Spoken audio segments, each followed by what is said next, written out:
Hello, welcome to Veloran. Before we discuss the New World Order based on philosophy of might is right, kindly hit the subscribe button.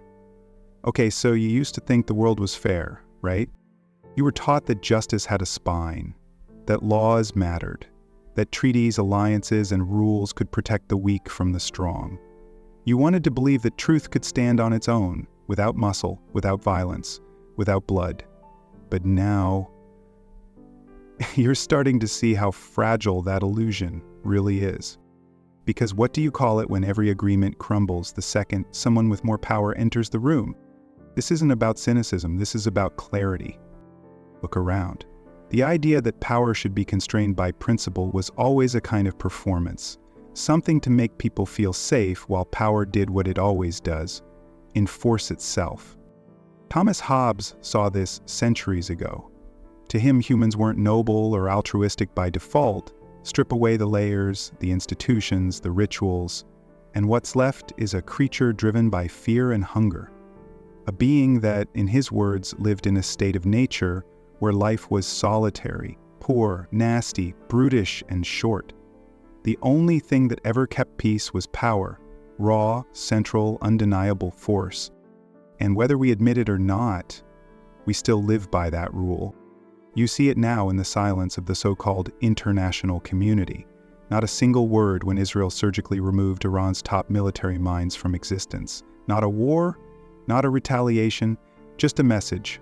We can do this and you can't stop us. And Iran, beneath all its threats, did nothing. Not because it didn't want to respond, but because it couldn't. You felt the shift again just last month, when 6 Indian fighter jets were downed in one decisive move by Pakistan. The tone of the world changed overnight. No more casual condescension, no more dismissals. Countries that were once uninterested suddenly cared. Invitations were sent, analysts rewrote narratives. Why? Because power had spoken and weakness had listened. It's easy to think we've outgrown this, that we live in an era of democracy, diplomacy, dialogue, but these are just the clothes we dress our fears in. When stripped, what moves nations isn't law, it's strength. And that realization, it rattles something inside you, because if strength is all that matters, where does that leave you? What does it say about all the ideals you were taught to cling to? What does it mean for morality, for decency, for justice? Let's be honest, most people don't want to confront this. They'd rather pretend that international order still exists, that the United Nations is something more than a room full of speeches, that resolutions matter, that war crimes are punished, that power obeys rules. But deep down, they know. It's a fantasy. The only rules that are followed are the ones backed by force. You've seen it at every level. The bully at school doesn't stop because he sees the error of his ways. He stops when someone stronger steps in. The corrupt CEO doesn't resign out of shame. He resigns when someone with influence forces his hand. And on the global stage, nations don't make decisions based on conscience. They make them based on cost, risk, leverage. Right isn't just right, it's the only language that never needs translation. Nietzsche warned us too. He said morality itself was a construct of the weak, a way to make the powerful feel guilty for being strong. He called it slave morality, this worship of humility, kindness, and obedience. But beneath it was always resentment, a quiet hatred for those who had the will to act while others only dreamed. And you feel that resentment in the air now, the tension between what people say they value and what they secretly admire. Nobody cheers for the passive. The world worships winners, even if they're ruthless, especially if they are. But here's the part you don't hear in classrooms or newsrooms. Acknowledging this doesn't make you cruel. It makes you awake. You're not wrong to want fairness. You're not wrong to crave a world where right triumphs over might. But if you want to live in reality, you have to accept that might decides what becomes right. That justice isn't some ancient truth waiting to be discovered. It's something created by those who hold the sword. Even Locke, the man who championed liberty, knew this. He said governments exist to protect property. But what protects government itself? Guns, soldiers, force. And when that force breaks, when it falters, so does the illusion of law. This is why treaties get torn, why sanctions are ignored, why alliances fall apart the second interests diverge. Because without power, promises are just air. And without fear, morality collapses into wishful thinking. You're watching this happen in real time. You're watching Russia redraw borders with tanks, and the world debates instead of acts. You're watching America decide who gets to be free and who gets to be forgotten. You're watching economies punished, not because they were wrong, but because they were vulnerable. And in the middle of it all, you're wondering where you stand. You've been told to be good, to follow the rules, to believe that virtue is its own reward. But the world rewards leverage, position, power. Every empire was built on it. Every revolution enforced it. Every leader who's ever mattered understood it, whether they admitted it or not. Even Socrates, who preached ethics, was forced to drink poison because the power structure around him didn't like his questions. He didn't die because he was wrong.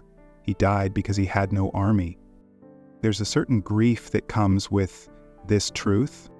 You grieve the stories you were raised on, the fairy tales of peaceful coexistence, the belief that justice always finds its way. You grieve your own helplessness, the realization that being right isn't enough, that good people can lose, that evil can win, that power doesn't care who's kind.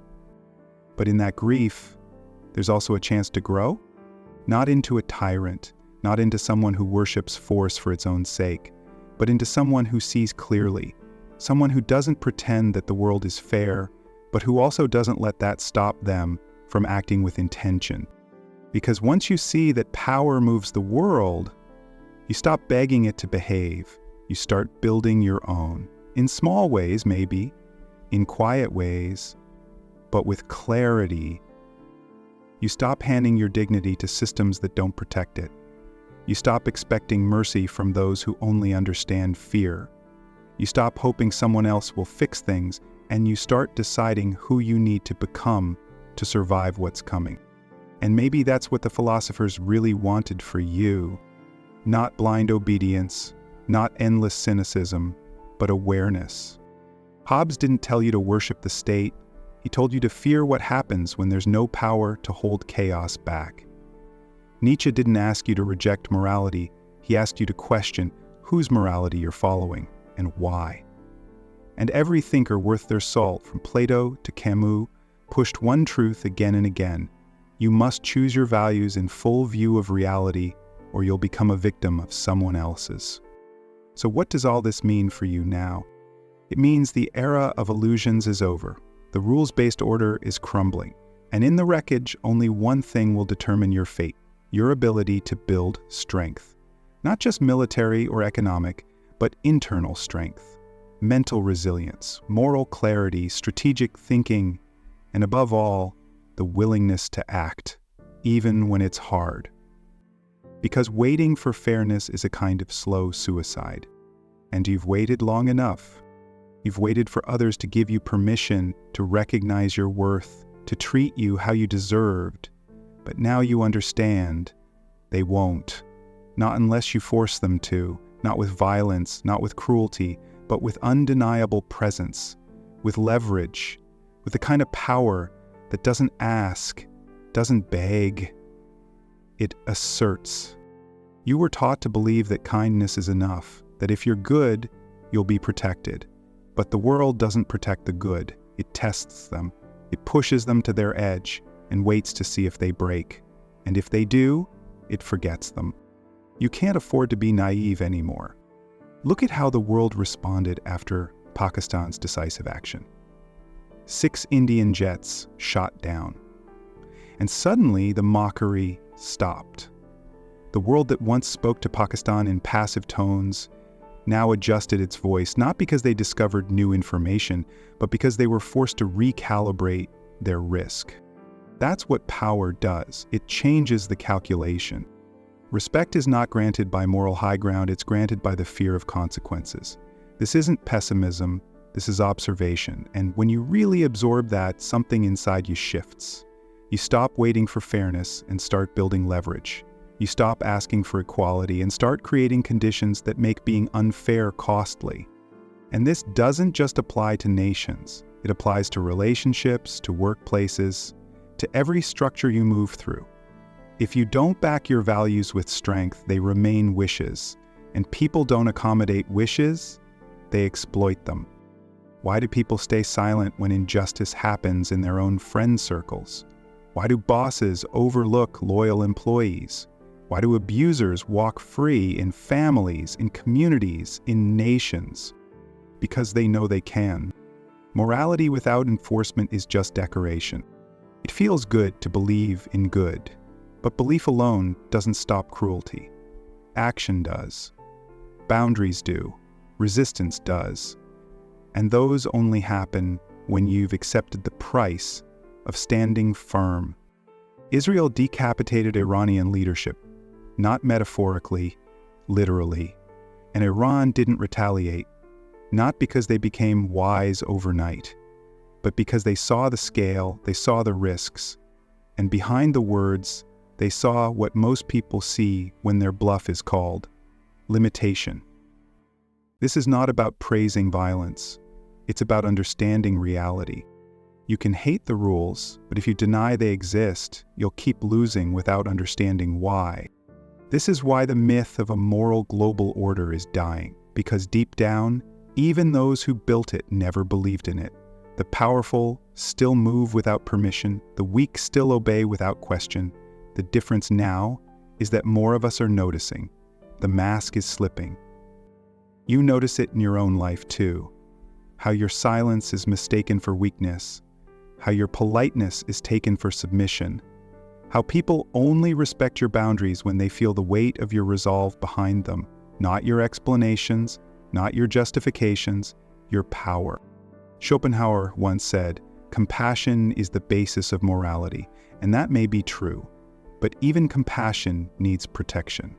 Because what is compassion without a sword? It's prey. It's a candle in a hurricane, beautiful, but gone in seconds. You've been that candle, and you're tired of being extinguished. You want to believe that diplomacy works, that humanity can be reasoned with. But diplomacy only works when backed by consequences. Words only move people when silence is more dangerous. And no one listens to pain that doesn't scream. Even the idea of peace is misunderstood. Peace isn't the absence of conflict, it's the balance of deterrence. It's what happens when both sides know the cost of escalation is too high. That's what kept the Cold War cold. Not goodwill, fear. And fear isn't evil. It's a boundary. It's a mirror. It's the only thing that sometimes keeps wolves from tearing each other apart. So where does this leave you? It leaves you with a choice. To keep living by rules others don't follow, or to evolve. To understand the world for what it is, not what you were told it should be. And when you make that shift, when you start living with clarity, you become dangerous in the best way. Not because you dominate, but because you can't be dominated. You don't beg for peace, you prepare for war. And that very preparation becomes the reason you don't have to fight. You stop being nice out of fear and start being kind from strength. Because now, when someone tests your limits, you don't just hope they stop, you make them stop. When someone ignores your value, you don't break down, you walk away. When someone tries to humiliate you, you don't crumble. You hold your ground, calmly, quietly, unshakable. This is what the ancients meant when they spoke of virtue and power in the same breath. Plato didn't separate them. Aristotle didn't either. A virtuous man to them wasn't just good, he was capable. He wasn't just, he was feared, because goodness that can't defend itself isn't goodness, it's helplessness. And if you want to be more than helpless in this world, you need to understand this law. Might doesn't just matter, it shapes the meaning of everything else. That's the uncomfortable truth. You don't have to like it. You just have to see it. Because when you see it, you can finally stop being confused about why things happen. You stop blaming yourself for being too nice or too moral or too trusting. You realize it was never about that. It was about power, who had it, who didn't, and how the game was played when no one was watching. And now you're watching. You're awake. You're no longer the person who thinks fairness will save you. You're the person who knows that if you want to live free, you'll need to build a strength that speaks louder than your pain. A strength that isn't loud, but undeniable. That doesn't threaten, but never backs down. That doesn't seek revenge, but never allows disrespect to pass twice. That's the only way to move forward in a world like this, with eyes wide open, with heart still intact, but with a spine of iron. Because they told you might makes right like it was an insult, but maybe it was just a warning. And now you're ready to listen.